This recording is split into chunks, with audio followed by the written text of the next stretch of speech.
Hey there, can you guess the one thing that J.K. Rowling and Walt Disney have in common? No, it's not that they both appreciate a good story, although that is indeed true. Intrigued? Well, you have to stick around to find out. Hey friends, it's Clinton here. Before we dive into today's video, I want to do a quick experiment. I want you to imagine yourself standing in front of a big crowd, ready to deliver a speech, and you totally botch it. Now, how do you feel about that? Terrified, embarrassed, or maybe even feel like running away from this very moment? Yeah, most of us probably would. In today's video, we're talking about failure, and we're going to explore why you may want to befriend a seemingly scary monster rather than running away from it. I promise it's not as terrifying as it seems, and by the end of this video, you may even want to invite failure over for a cup of tea or coffee if you're that kind of person.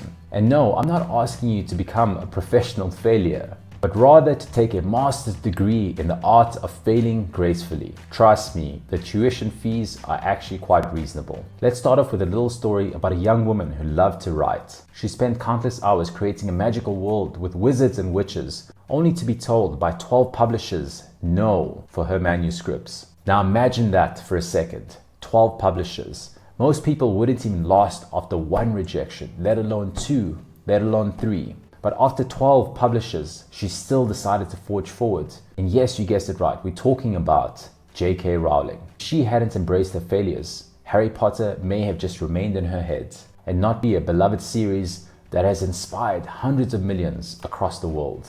What about Walt Disney? A man whose name was synonymous with childhood and wonder was once fired from a newspaper for lacking imagination. Can you believe it? If Disney had let this failure define him, we wouldn't have the magical world of Mickey Mouse, Cinderella, or the happiest place on earth, Disneyland. So if you've ever failed at something, congratulations, you're in good company. Truth is, the quickest path to learning is not constant success, but rather through failure. In those moments that we gain valuable insights, learn to be resilient, and truly grow. Today we'll delve into this concept, explore the research, real life examples. But before we continue, if you found any value in my videos and haven't yet subscribed, please consider doing so. It helps the channel grow and to bring you more content. And it helps the YouTube algorithm to know that it's not a complete failure. Okay, so let's dive into the topic. The first reason why failure can be the quickest path to learning is because it provides feedback. Now imagine that you're learning how to play the guitar. Every time you hit the wrong note, you realize that it doesn't sound right. This failure gives you immediate feedback, helping you adjust your fingers to play the correct note the next time. Same thing happens in life.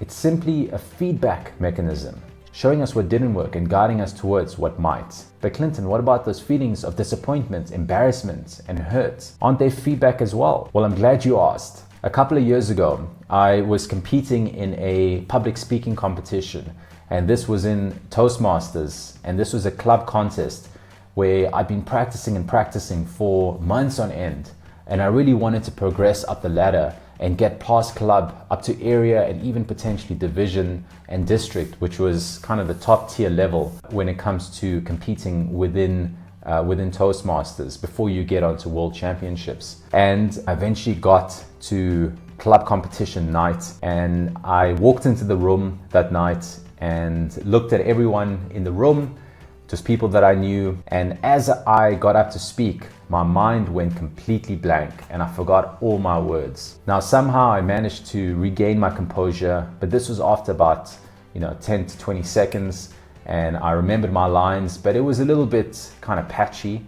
And I managed to finish my speech and I delivered it. But of course, because this was a competition, I didn't place and I wasn't able to progress past the club level. Of course, that was the least of my worries, because at that point I felt that I'd completely embarrassed myself in front of all of these individuals who were kind of urging me on. And that was great feedback to me, because that I honestly felt hurt, I felt embarrassed, and I knew that I could either wallow in self-pity or I could use that as a stepping stone to improve myself when it came to the next club competition. Next major benefit of embracing failure is developing resilience. Let's face it, we live in a world where we are going to experience setbacks, rejections, and disappointments. Here's the deal, how we respond to those failures often shapes the trajectory of our lives. It's not the failure itself, but it's the resilience we build by bouncing back that matters. Take Thomas Edison, for example. This guy failed thousands of times when he was trying to invent the light bulb. Each time he got back up, dust it off the metaphorical and probably literal dust, and try it again. In the face of such failures, Edison famously said, "I haven't failed, but I found 10,000 ways that won't work." Talk about resilience. Now let's talk about the next way about why embracing failure is crucial. It leads to innovation. Failure is the mother of invention. And no, it's not just because necessity took a day off. Often when our first, second, or even third attempt doesn't work, we're forced to think creatively and come up with innovative solutions. And this is where the magic happens. Consider the story of the Post-it notes. The sticky, colorful pieces of paper that we all love and use were actually a product of a failed experiment. A scientist at 3M was trying to create a super strong adhesive and ended up with a weak one instead, one that could easily be peeled off. Talk about a fail, right? But another scientist found this failure useful for marking pages in his hymn book without causing any damage. And voila, Post-it notes were born out of the so-called failure. And so, if you ever find yourself in a sticky situation, just know that you might be on the verge of another Post-it notes invention. Failure leading to innovation is a wonderful aspect, but it's not the only thing. You see, there is another, more personal growth aspect to embracing failure. It fosters a trait that is extremely important, but often overlooked, and that's humility. Failure reminds us that we're human and we don't know everything, and it helps keep our ego in check. More on that and some more practical tips on how to embrace failure coming up in the video. Trust me, you don't want to miss it. If you haven't already, don't forget to like this video and subscribe to the channel. Okay, so now that we've covered the why of embracing failures, let's get down to the practical hows. Let's turn our failures into stepping stones. The first one is to foster a growth mindset. Carol Dweck, a psychologist at Stanford University, talks about two mindsets, a fixed and a growth mindset. If you have a fixed mindset, you believe that your traits, your skills, your abilities are fixed and that you cannot develop them, and thus cannot grow, and therefore cannot change. With the growth mindset, failure is just another opportunity to learn and to grow. So,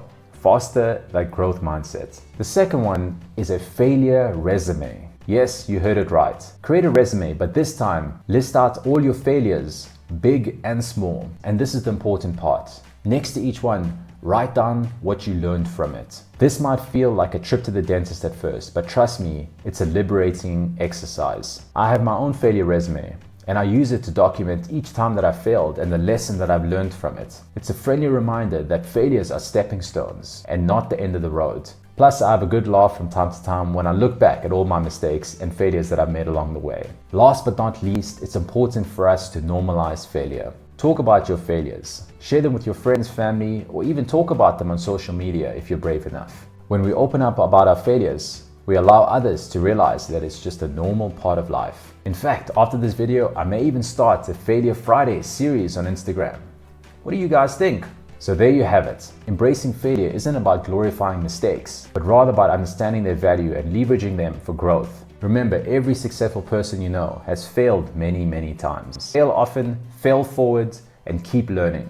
If you found this video helpful, give it a thumbs up and share it with someone who may need a little nudge to embrace their own failures. And if you haven't already, please do consider subscribing. It really helps the channel grow. And as always, thanks for watching, and I'll see you again in the next video.